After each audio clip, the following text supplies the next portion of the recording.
Bonjour et bonne année à tous, j'espère que vous avez passé des joyeuses fêtes, et oui, on est probablement presque en février au moment où je sors cette vidéo, mais mieux vaut tard que jamais. Je tenais à faire quelque chose d'un peu plus personnel que d'habitude pour débuter cette année, pour la simple et bonne raison que je vais probablement bientôt disparaître d'internet. Bon, je vous rassure, c'est pas une vidéo j'arrête YouTube, mais j'ai des choses à dire, déjà concernant la chaîne, mais aussi concernant moi-même. Tout cassé.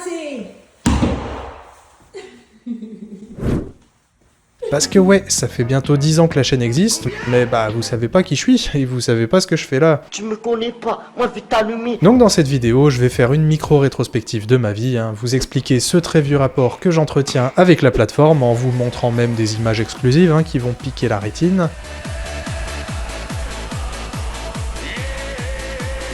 Et parler un petit peu du passé, du présent et surtout du futur de cette chaîne.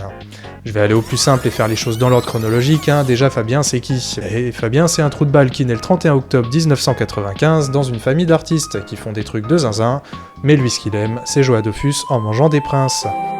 J'ai jamais été très doué à l'école, même si j'ai réussi à m'en sortir avec un BTS. En revanche, j'ai toujours été quelqu'un de créatif et manuel. J'ai posté ma première vidéo sur YouTube en 2008, ouais c'est tôt, et je l'ai pas retrouvée malheureusement, mais ma deuxième, elle est toujours présente, et la voici.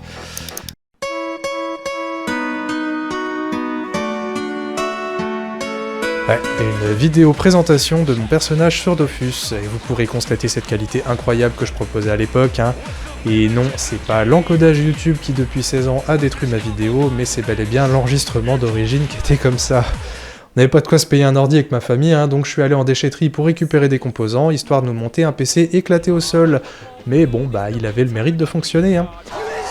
J'avais 12 ans, mais la tech, ça me passionnait. Et monter un PC, c'était comme assembler un Lego. Bref, j'ai fait des vidéos bien rincées, et j'ai rencontré un groupe de potes qui étaient dans le même délire que moi. Ce qui nous a mené à faire des séries amateurs entre nous, dont je ne proposerai aucun extrait, parce que les copains seraient pas contents que je dévoile ça au grand jour. Mes week-ends se résumaient donc généralement à aller faire des vidéos bien caquées du cul avec les copains dans le village où on habitait.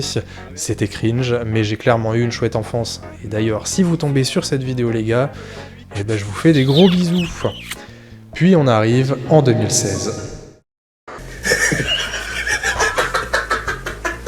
Bonjour. Bonjour. Bonjour. Alors aujourd'hui on se retrouve sur un jeu qui est tout fraîchement sorti, c'est Forza 64. Voilà donc... Et 2016, qu'est-ce que c'est? C'est la date de création du famoso studio Nick2, mesdames et messieurs, un tonnerre d'applaudissements s'il vous plaît. Et pourquoi je m'enjaille? Moi je suis tout seul devant mon micro. Mais oui, pour les plus récents d'entre vous, il faut savoir que la chaîne a connu pas mal de noms différents, mais son vrai nom, l'originel, le nom originel, c'est le studio Nick2.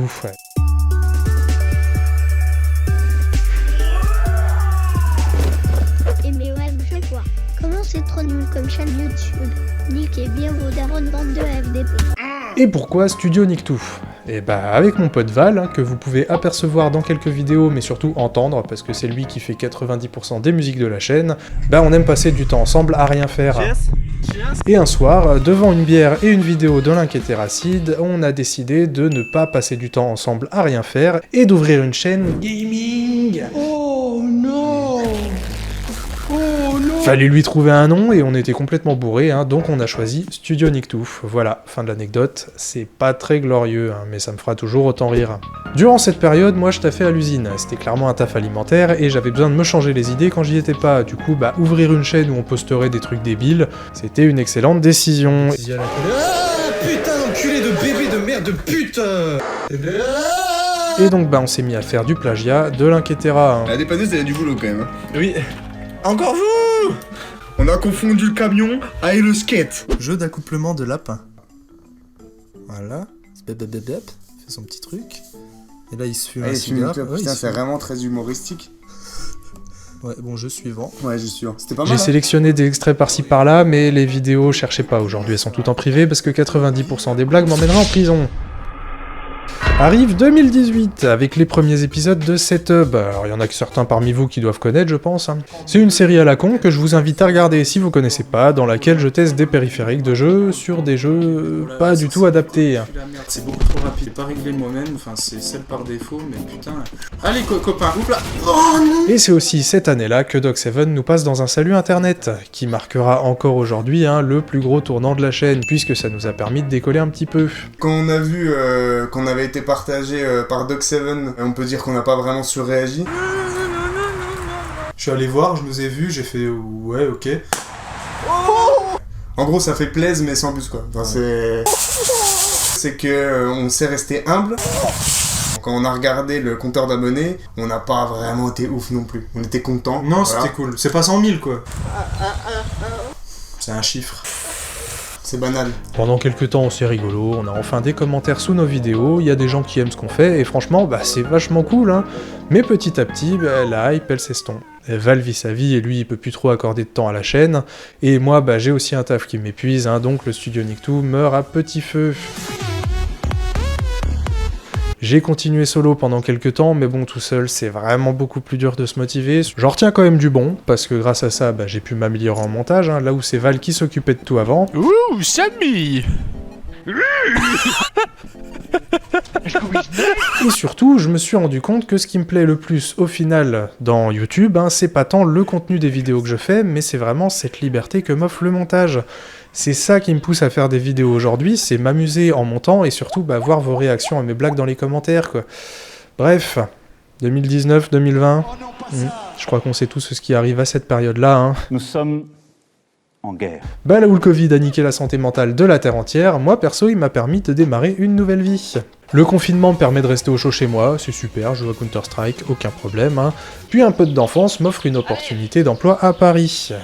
Et pour rappel, j'habite à Besançon depuis ma naissance quasiment, je suis jamais sorti de chez moi, donc la réponse, elle est évidente, Vas-y chaud. Il me propose ça sur Discord un mercredi, le jeudi il donne mon CV à sa boîte, elle m'appelle, j'ai un entretien le mardi suivant qui se passe très très bien, et je commence ma période d'essai le lundi d'après. Ouais, en littéralement 11 jours, je suis passé de Besançon au chômage partiel à Paris en CDI. Donc je tape des allers-retours les week-ends pour déménager, parce que j'ai quand même des affaires et un appartement à trimballer, moi. Et bref, je me retrouve donc sur Paris, je rencontre une fille qui sera la future femme de ma vie, j'ai un job, la vie est belle. Tout le monde est content, c'est la maison du content. Mais j'ai toujours le studio Nicktoons dans un petit coin de mon cœur, quoi. 2 ans plus tard, je refais quelques vidéos d'airsoft sur la chaîne, parce qu'avec les potes, c'est devenu une passion, Sauf qu'au final, ça, c'est plus des souvenirs personnels que quelque chose que j'ai vraiment envie de partager en ligne. Les vidéos sont toujours là si vous êtes curieux, dans une playlist dispo sur la page d'accueil. Voilà.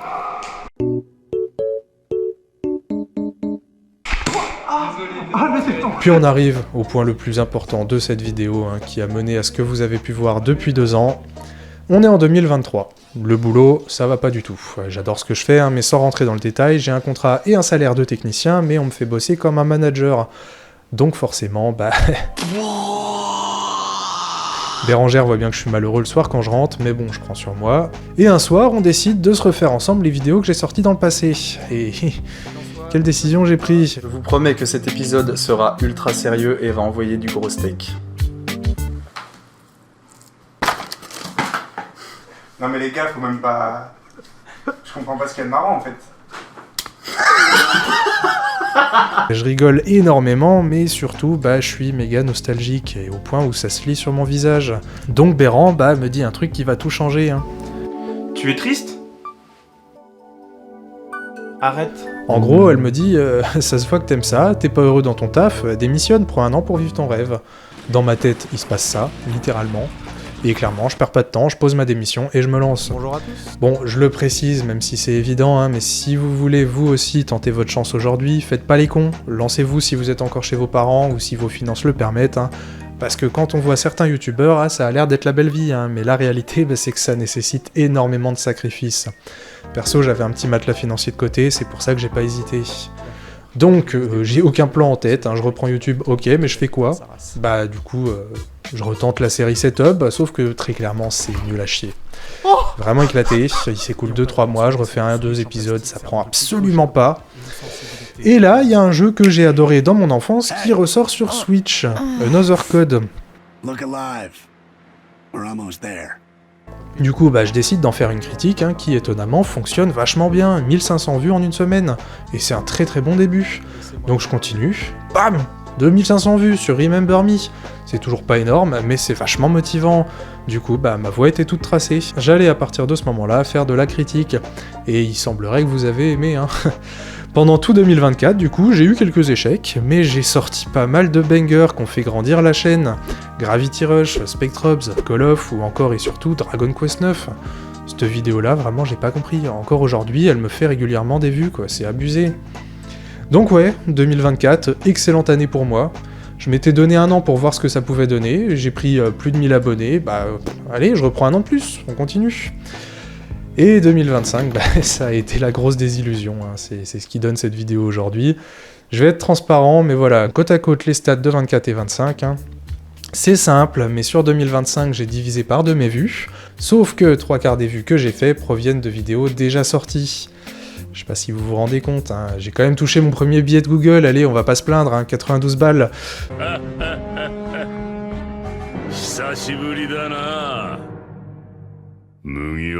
Sauf que l'URSSAF m'en a pris 10, MDR. J'ai enchaîné les essais... J'ai enchaîné les échecs... Et clairement, j'ai eu envie de tout arrêter, Je me mettais la pression, parce que je supporte pas ça, et ça m'a carrément mené à un stade de déprime. Et comme 90% des youtubeurs, youhou! Parce que je prenais ça beaucoup trop à cœur. Ce qui fait que je continue aujourd'hui, c'est un projet maison avec Bérengère. Et donc, tant que j'ai pas terminé la rénovation, mon déménagement, je vais pas me réengager dans un nouveau taf, étant donné que je change de région, je change de ville. Voilà, donc je vais attendre que tout soit fini, et continuer les vidéos sur le côté, et on verra bien ce que donne la chaîne d'ici là. Ce qui nous mène à aujourd'hui, j'avais envie de parler de tout ça avec vous, comme ça, si demain je décide d'arrêter, les quelques-uns parmi vous qui apprécient ce que je fais seront pas surpris. L'aventure YouTube, c'est clairement pas quelque chose de facile ou de donner à tout le monde. J'ai pas envie de faire le mouton à suivre les trends à la con pour attirer un public. Du coup, je vais continuer à faire ce qui me fait kiffer pour ce début 2026. Il y aura quelques critiques, mais seulement si le jeu en vaut vraiment la peine, parce que, très sincèrement, une vidéo comme Orcs Must Die ou What Remains of Edith Finch... Bon Grégory, faut qu'on se dépêche, sinon tu vas être en retard à l'école. Du coup, tes tartines, tu les vends à quoi, Nutella ou confit tout? C'est plus de 10 heures d'écriture, sans compter le temps de tester le jeu, le prix du jeu et surtout le montage qui me prend 2 ou 3 jours. Tout ça pour faire 100 vues et 10 centimes. Donc je verrai quoi faire, si un sujet m'inspire, j'en parlerai, on verra bien. D'ailleurs en parlant de ça, ma prochaine vidéo concernera le dessin, parce que je vais faire un nouveau bilan. Ça fait 550 jours maintenant que je me suis remis dedans, et j'estime avoir encore step up. Quoi qu'il en soit, si vous êtes encore là, un grand merci pour votre soutien, pour vos commentaires majoritairement positifs sur ces 2 dernières années. Et si vous avez découvert la chaîne grâce à cette vidéo, je vous invite déjà à ne pas vous abonner, parce que c'est complètement un hors-série. Vous pouvez aller voir ce que je fais sur le côté, et si ça vous plaît, alors à ce moment-là, je vous en prie, cliquez sur le petit bouton. Et sur ce, moi je vous fais des gros bisous, et je vous dis à la prochaine.